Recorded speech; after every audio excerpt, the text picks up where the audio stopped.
My name is Eloise. And this is my story. I remember the first time I saw Richard Desmond. He was everything I'd ever dreamed of. Tall, handsome, and rich beyond measure. I'd heard of him before, of course. His family owned one of the biggest companies in the city, and his name was synonymous with success. But it wasn't just his wealth that caught my attention, it was the way he carried himself. There was an aura about him, an undeniable charm, like he was someone everyone around him should envy. And I, of course, was no different. At that time, I had nothing. Not that I didn't dream of more. Oh, I did. I'd spent my life around people who had money, but I was never part of their world. My family was ordinary, lower middle class, struggling to make ends meet. And I knew, deep down, that no matter how much I tried, I could never change my circumstances unless I found a way into a world where money didn't just open doors, it built the doors themselves. Richard was perfect. He didn't know it at first, but I was already plotting how I would make him fall for me. I crafted an image of myself that was impossible to resist, the sweet, innocent, untouched woman who had spent her life focused on studies and family. A woman who had never even considered a relationship before. A woman who, at 30, was still a virgin, waiting for the right man to come along. It didn't take long for Richard to notice me. I'd spent months dressing modestly, cultivating my image as someone who had no interest in anything outside of my simple, virtuous life.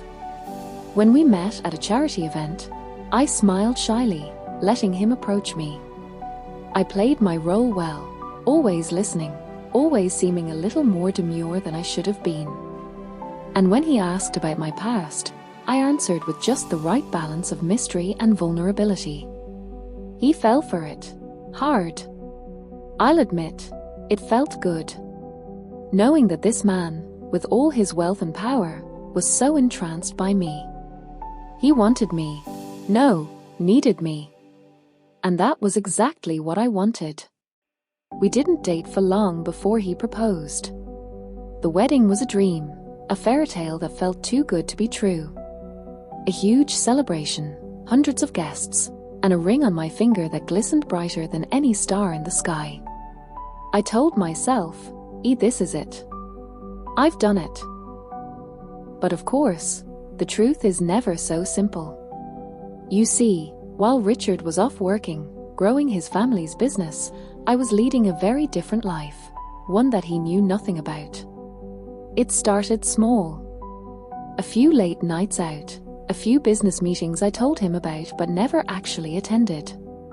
But as the months went by, I started to get more brazen. I had learned over time how to use men.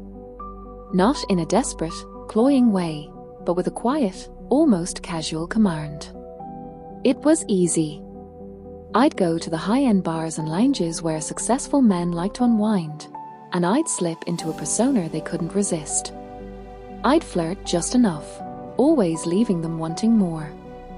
I'd never stay the night, of course.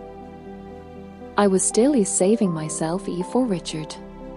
But I wasn't above taking a few cash-filled envelopes, or gifts, or both.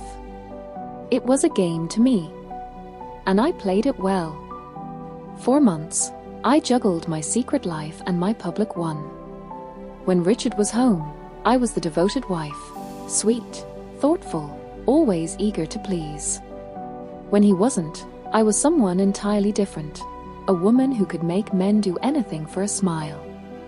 They all paid me, the businessmen, the executives, even a few celebrities.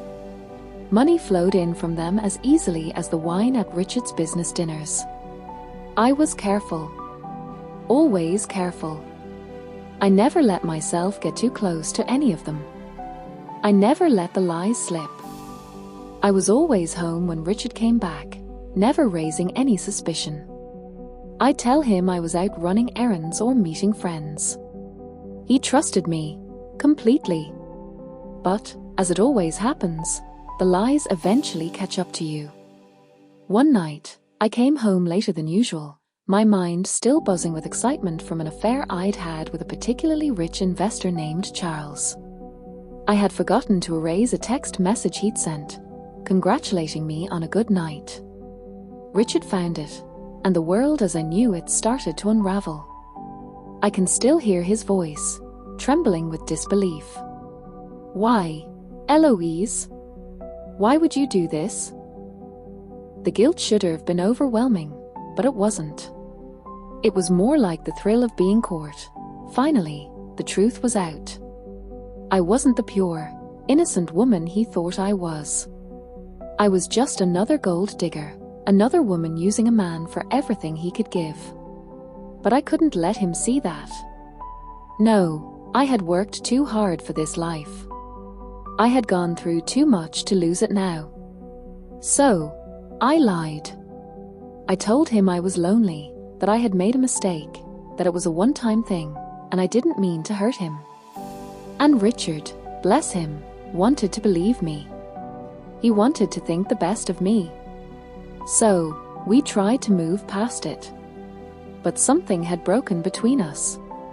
He started questioning everything. The late nights, the odd phone calls, the way I always seemed to be out when he was home. Slowly, but surely, his trust in me eroded. A few weeks later, he filed for divorce. I didn't cry. Not once. I wasn't sad. I was angry, yes, but not sad. I had what I needed. The divorce settlement was generous. I walked away with more money than I'd ever imagined. And as for Richard, he found someone new, someone he thought he could trust. I'm sure she was everything I wasn't: innocent, pure, and faithful. I didn't care. He was just another man in a long line of them. I kept the lifestyle, of course. The luxury, the designer clothes, the expensive dinners, the vacations. I had built my world on lies, and it worked. I never married again. Why would I? I didn't need to. The men I met were always willing to pay for my time, always willing to pretend they were the only ones.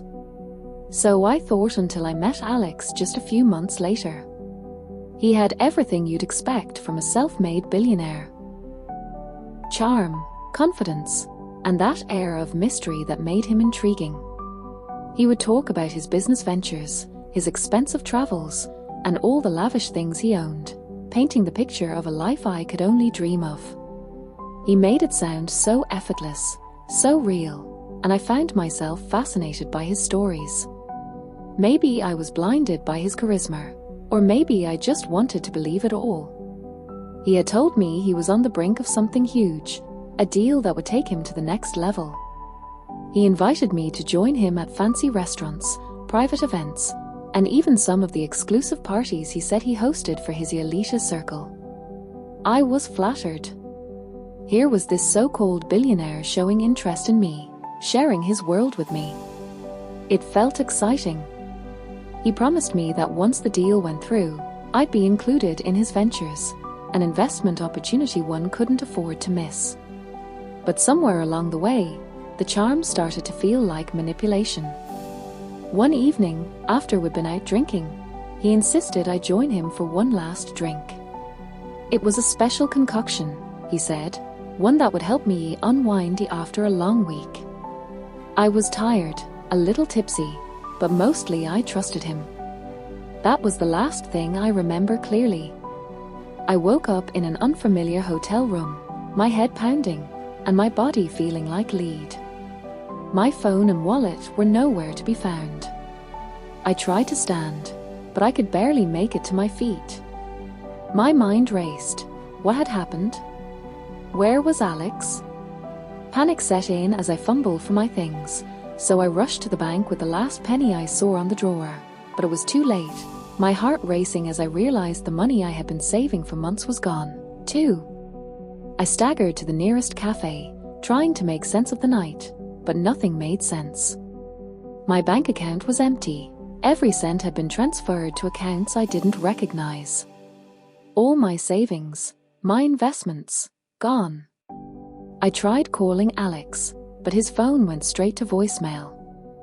Then, I noticed something that made the truth hit me like a ton of bricks. Alex wasn't who he said he was. There were no records of his supposed billion-dollar deals. There was no mention of him in any business circles.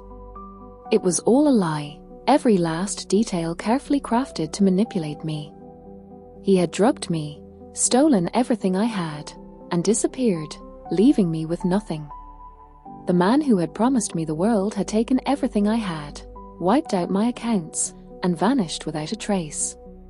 As I sat there, overwhelmed with disbelief, it dawned on me how naive I had been. I had trusted him, believed in the fantasy he sold me. And now, I was left to face the harsh reality. He had been playing me from the start. I couldn't believe that I am now begging for a cleaning job and no one wants to hire me. And so I went back home and sold everything I had, and began selling chops on the street. Karma is indeed a bitch. What goes around comes round.